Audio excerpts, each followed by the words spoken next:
beautiful people. My name is Mercy Alexander, and I welcome you to another edition of your program, The Gallery. And today I have a one guest in the house. But sit, relax, I'll be right back. Welcome back. Like I told you that I have a wonderful guest in the house. This is a man I've been wishing to meet for the past 5 to 6 years. And finally, I have him here with me. His name is Dr. Raphael James. Dr. Raphael James is a humanitarian and an author. Hails from Abia State, Nigeria. He attended Isolo Grammar School, Isolo, Lagos State. A graduate of psychology with honors from Ondo State University. He holds a certificate in conflict resolution from the California State University, a diploma certificate in computer desktop publishing, and diploma certificate in journalism. He served as administrative officer, Ondo State University, as a youth corps member from 1992 to 1993. He also served as administrative manager, Nigeria-Philippines Chamber of Commerce and Industry, APAPA, from 1997 to 1999. Dr. Raphael authored the first history of OSWA to mark 10 years of OSWA, where 6 million naira was raised at the launching. He was the media relation manager, Slok Group Limited, owners of Slok Airline, from 1998 to 1999. He was Special Assistant Research to Chairman of NARICOM in the Presidency, Abuja, in 1996, and also served as Media Assistant to Abia State Governor, Government House, Abia, from 1999 to 2000. Dr. Raphael James is the Director General, Center for Research, Information Management and Media Development, CRIMD, Lagos, since 2004 till date. He is also the Registrar of the African Institute of Entrepreneurship, Lagos, since July 15, 2011. Dr. Raphael has a total of 145 awards to his credit for his commendable works to humanity. He was listed among the 5 enterprising Africans for the last quarter of 2016 by the African Enterprise magazine. Doctor has also received appreciations and commendation letters, including Lagos State Government Education District, Victoria Island, Appreciation Letter for the Development of Education in the District, October 4, 2007. NTA2 Channel 5 Lagos Commendation Letter for encouraging reading habits in the Nigerian society, September 24, 2007. USA President Bill Clinton Letter of Appreciation for assisting Katrina victims, October 2005, amongst others. He is the patron of Readers and Leaders Network, the first creative patron of Association of Nigerian Authors, ANA Lagos Branch, a recognition he got on August 13, 2016, based on his contribution to the growth of Lagos ANA literary creativity. Dr. Raphael is a director of Women Tower radio station in Tel Aviv, Israel, honorary member of the Board of Trustees for Live Experience Radio Talk Show. He is a member of several professional institutions, some of which include Institute of Business Advisors, IBA, December 14, 2014, Fellow, African Institute of Entrepreneurship, 2008, member, Nigerian Institute of International Affairs, 1995, among others. Dr. Raphael James is the founder and director of Center for Research, Information Management and Media Development, CRIMD. He also runs the CRIMD Skill Acquisition Center for Women and has trained over 5,500 women in different vocations for free. Apart from being a humanitarian and an author, he is also a historic and educative tourist and has visited 32 out of 36 states of Nigeria. He has also visited the East and West African countries and has documented over 350 tourist sites in the last 5 years. Dr. Raphael James is happily married to Princess Folashade, and the marriage is blessed with 3 children, 2 girls and a boy. He is the founder of the largest photo museum in the history of Nigeria with over 36,000 photos, the publisher of The African Dame and the National Biographer. I welcome you on the show, sir. How are you doing, sir? Doing good. A pleasure meeting you at last. Yes. There's one thing about him. He can't go out without it. And that is a red card. Well. I was given a chieftaincy title, and I think I still have to obey them by wearing it the way they gave it to me. Okay, that's the good one. Now, sir, that zeal of being a writer, where did that come from? You see, during my NYC, because I studied psychology in school, my head of department, I remember he was telling me at a point in time that I was going to be a good researcher. And I doubted him because I didn't understand what psychology had to do with doing research work. But interestingly, I was posted back to do my NYC year in my school where I graduated from, and I found it a little bit boring. In order to keep myself busy doing something, I came up with this idea to write the history of the university. I approached the registrar of the school, Chief J.G. Wadebite, who I was serving under. And I told him, I said, sir, I would like to write the history of the school. He said, it's interesting, but you sure you can handle it? I said, yes, I can. He said, okay, do a formal proposal to that effect. So I wrote the proposal to the Vice Chancellor, Professor Peter Bodonri, of blessed memory. And when we took it to Professor Bodonri looked at it and I said, Copper. The point was that Bodonri actually didn't even knew I graduated from the school. So he was just seeing me just like any other Copper. So he said, Copper, you can't handle this thing, it's bigger than you. I saw it as a challenge to myself. I mean, how can this man tell me I cannot handle something I know I can do? So I came back and I started working on it. 6-7 months into my NYC year, the manuscript was done, and I prepared it. I did a dummy of it. I took it to the registrar, and the registrar took me along with the book to Professor Bodonri's office. And when we got in, he greeted him and just dropped the manuscript on his table. Prof looked at it and was like, Copper, you know you're very stubborn? I said, thank you, sir. I take it to be a compliment. And at the end of the day, the book was eventually published. That was actually the motivation for me to go into writing. But interestingly, let me also point out this. How did I get into journalism? Because, I mean, I did journalism before I went to do psychology. So my interest would have been more on psychology. Yeah. I had the opportunity of meeting with the late Delegiwa. I was not working with Newswatch then. I just finished secondary school some 2-3 years before then. But when Newswatch started publication, and my dad was buying Newswatch copies, I was like interested in meeting who is this guy, who is behind this. So I took a copy of the Newswatch magazine. I went to the Orego office. At the gates, at the entrance, I met with the security man and I told him, I said, I'm here to see Chief Delegiwa. And he asked me, he said, does he know you're coming? I said, no. He said, sorry, you can't go in. We are doing production. So I was at the gates, thinking of what to do next. And I saw Giwa and some other 2-3 guys coming out. I'm not sure who they were, but I want to believe that one of them would have been Dan Abwese. So I walked up to Delegiwa and I greeted him and I said, sir, my name is Raphael James. And his response was wonderful. He just looked at me and said, Raphael, how are you?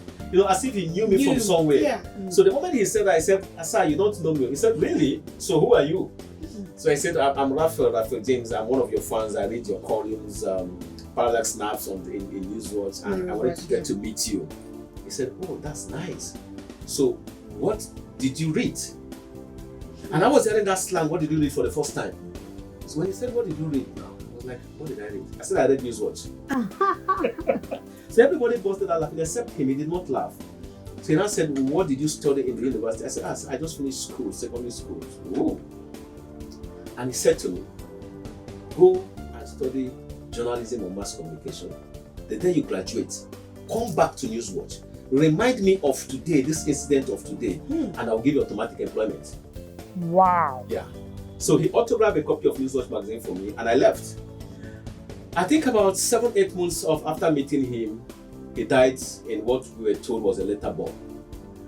And several years later, when I finished university, I had gone to Newswatch, not to look for him this time around because I know he was late. Yeah. I had gone to look for one Yakno also, who is now a pastor. Yakno also was the chief librarian of Newswatch. I read in the papers then, back in the school, that Yakno was the best journalism librarian in Africa, and I was interested in meeting him. When I got to the gate and I asked after him, they said he was no more in staff, he has retired. I felt bad. I turned and I was just going. The security man called me back and said, the man where you they look for, Nine just carried that white car enter just now. So I ran after the car. I met with also, I introduced myself, and I gave him a copy of the Who is Who in Ondo State University, which I did as a copper. Yeah. Yatna also was the man behind the Who is Who in Nigeria. So he looked at it and he asked me, said, who supervised this book? I said, I did. I used your Who is Who in Nigeria as a prototype to produce this. And he asked me, said, where do you work? I said, I just finished NYC just 2 days ago. I just came back to Lagos. I don't have a job.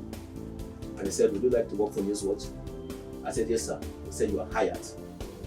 So right there on the spot, I was hired without applying. And that was how I started practicing my research work in journalism. Oh, that's so interesting. But youth of our days, let me use the word of our days, I don't think we love going through this process like you did or during your time. And for you listening out there, please take your time to learn one or two things. Now, Sam, often for we Black people, someone like you will like putting most of your opinion in writing. What do you think we can do to improve our reading culture in this country? Wow, readers, I've been told severally, and I've actually come to find out, are leaders. I used to say one thing repeated, and I'm saying it again today. The reason why Nigeria is not moving forward, two things. One, Nigerians don't read. Even those who read, they read because they have an exam coming up, or they read because they have an interview coming up. We should develop that attitude to read for the fun of reading. The white man have told us repeatedly that when you want to hide something from the black man, you put it inside the book. Yeah. So why don't you take the pain to open the book and find out what is it that is hidden from us?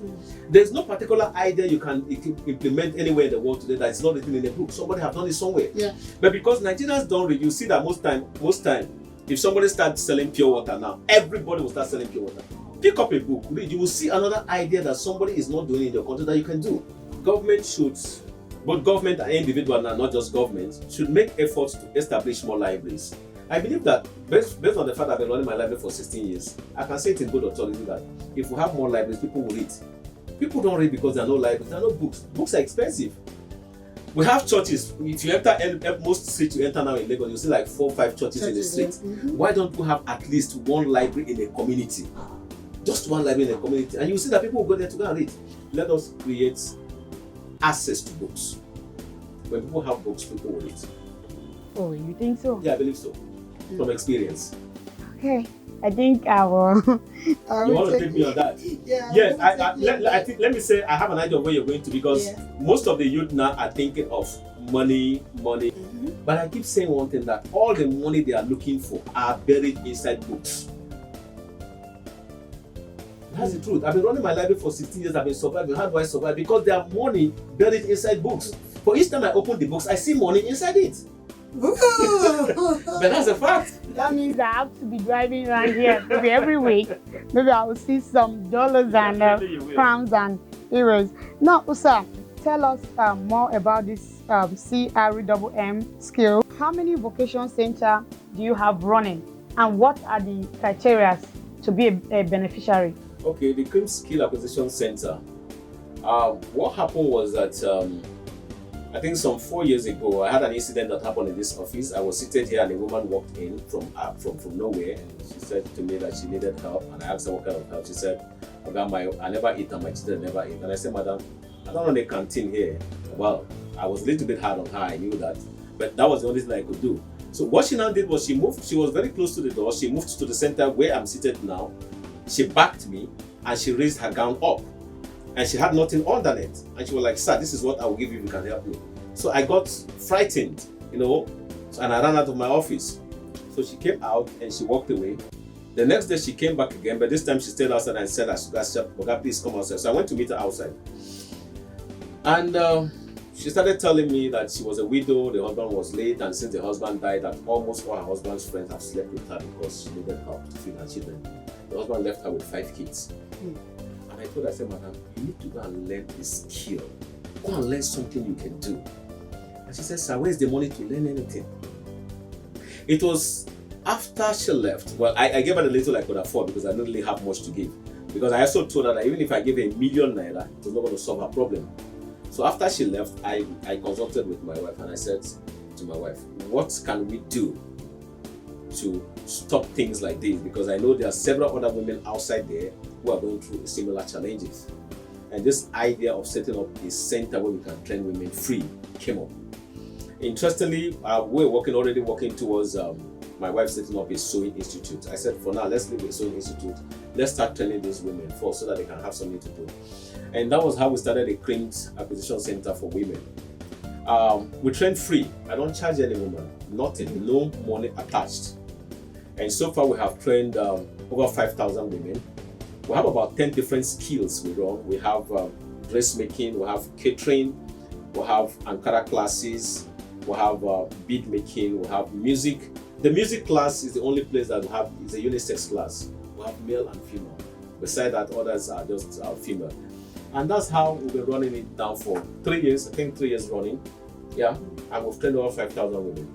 Wow, that's wonderful to hear, and thank you very much, sir, for what you've been doing. And I hope some of you out there listening, you can actually, pick one or two things you can do during this end of the year or even up to now.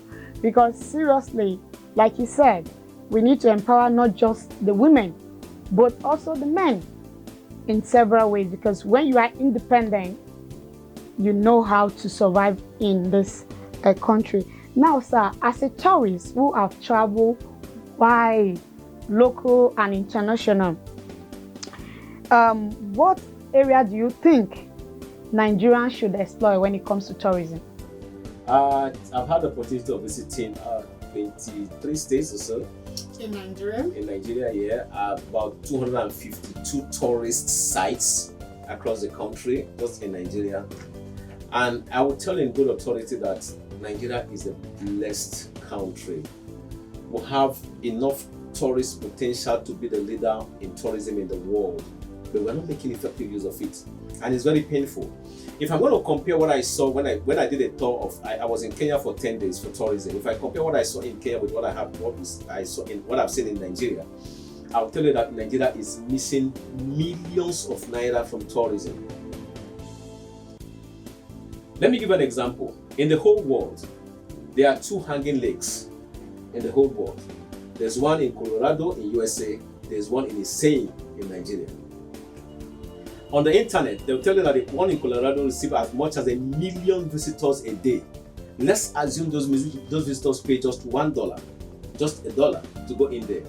Calculate how much money they're making. Now the one in Nigeria, in fact, the 2 times I've been there, there was nobody to guide me, nobody to collect money from me. So you just walk in freely and walk down freely. Though I understand it's not supposed to be. Though I understand presently they have some guys there who are collecting money. But where is the money going to? Is it going to government or is it going to individual purse? So government really needs. And there's another example. I think at Lokoja, I visited a point where the Nigerian flag was first, the British flag was first hosted in Lokoja. And the place have been taken over by the state government and well decorated.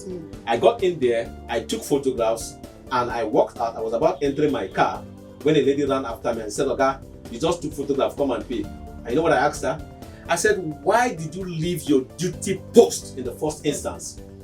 You're supposed to be working for government that pay you salary. Your job was to sit down there, make sure that people who are coming make payment officially. Before going in. Before going in to enjoy those things." So those are the aspects I'm looking at, why I said money is missing.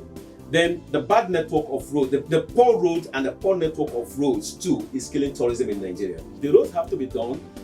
Individual communities and states have to develop the potentials of tourism they have within their community to enable people to come there and appreciate that which we have and contribute financially to us. Anyway, I'm happy to be here today because actually I learned a lot. Now let's talk about your photo museum, which is the largest in Nigerian history. What do you plan to achieve with your photo museum? My idea is that someday the museum will be in such a way that by the time you get to the entrance, even before you walk in, you ask, "I would like to have a photograph of Mercy Alexander right at the security post." The security man will even provide a photo even before you walk in. That's the concept I'm looking at. With 37,000 photographs, I have not programmed them to suit my idea. And that is because I don't have the space. If I take you down to that place now, you see that the photograph that we even have on display is not even up to 10% of what I have because the space is small. But I have photographs of everybody that have been somebody one way or the other in the making of Nigerian history. And not just the photograph. I have the photographs, I have their profiles. I have stories behind every single photograph that I have. It is one way to play back history. You know, you walk in there for, let me give you an example. When I started this project 6 years ago, I remembered very well that when I was in secondary school, I was taught about Mongo Park, the guy who discovered the source of River Niger. Yeah. And then in secondary school, I used to wonder, why would this man leave all the luxury comfort of his home and come to die, kill himself inside the river? When I started this project, I saw Mongo Park's photograph. And I was like, wow, such a handsome, you need to see him, handsome guy. But he took this risk because he was a researcher, he was an explorer. He needed to find out things. How many of us, in fact, how many of us, the youth, are willing to explore? How many of us are willing to take the chances to develop things that we don't know? We don't do it. Most of us don't do it. If they have to even do it, the first thing they're going to ask you is, how much do you want to pay for us to do it? For example, when I visited Warri, I was taken to a cemetery where they have young people that were buried because these young guys sacrificed their life to find a cure for mosquitoes. I was told that most of them, they had to lock them up in a room, get as much mosquitoes as possible and put in the room for mosquitoes to beat them, for them to now apply the cure that they invented. Wow. Unfortunately, those cure did not work for them, so they died. Now the question is, how many young people today are willing to do that? In fact, I'm sure most viewers now will be like, nah, me won't go die because I won't kill somebody who won't die for mosquito. More sacrifices need to be done. We need to find out how to make tourism the beauty that all of us will enjoy someday. Well, so thank you so very much, and I'm sure both our viewers, those of you who are watching us live from Facebook, from any other social media, I'm sure you have learned one or two things.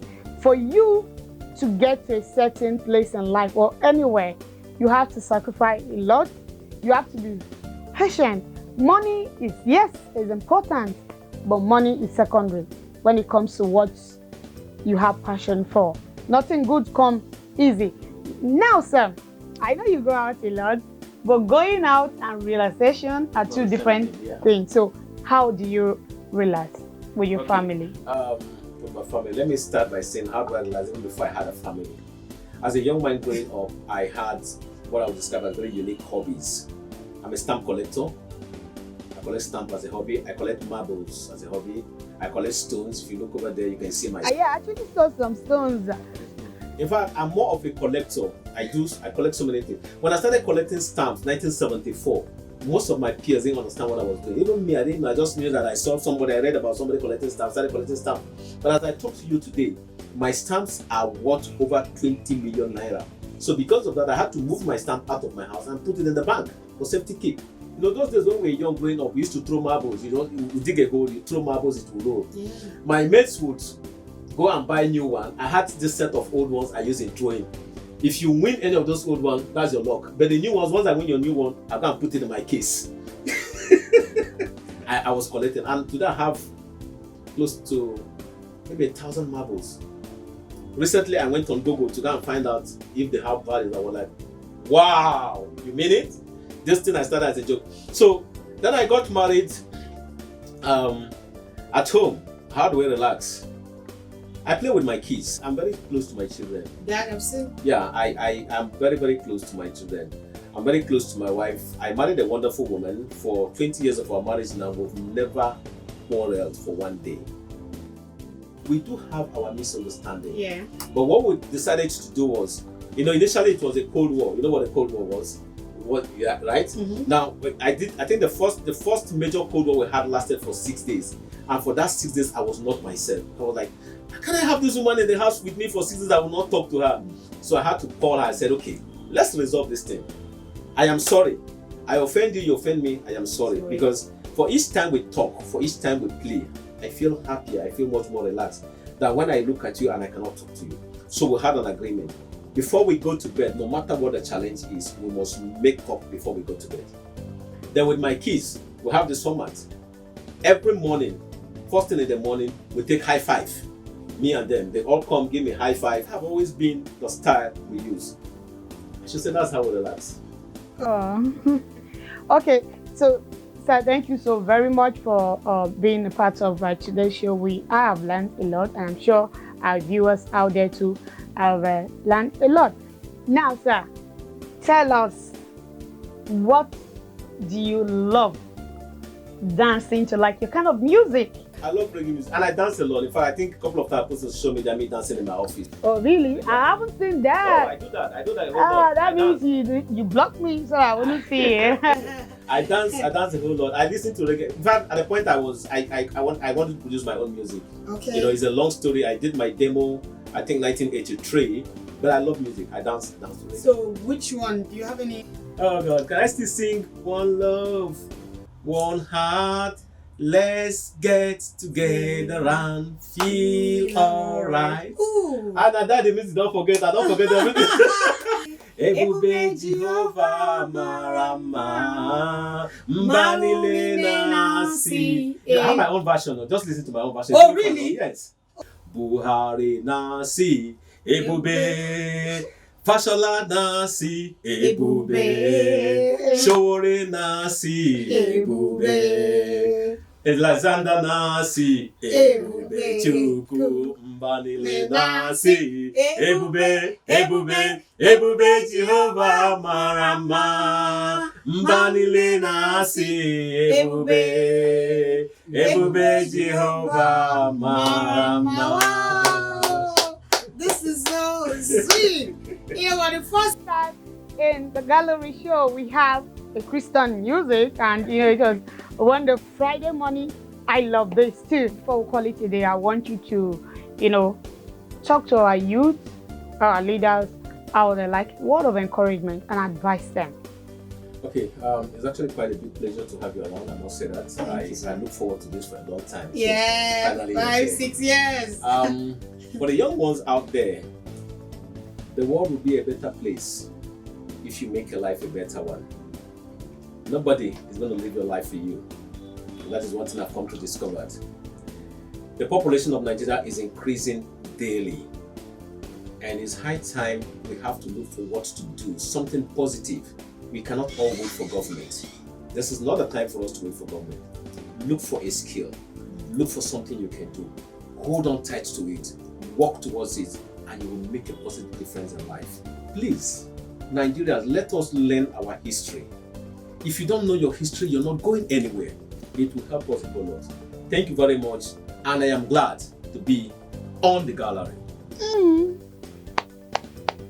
I'm sure you heard what he said. So please go back to your roots.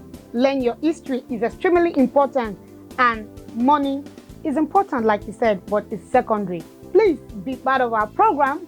Call us on the number on your screen. Follow us on all our social media. And I still remain your host, Mercy Alexander. Bye and have a wonderful weekend.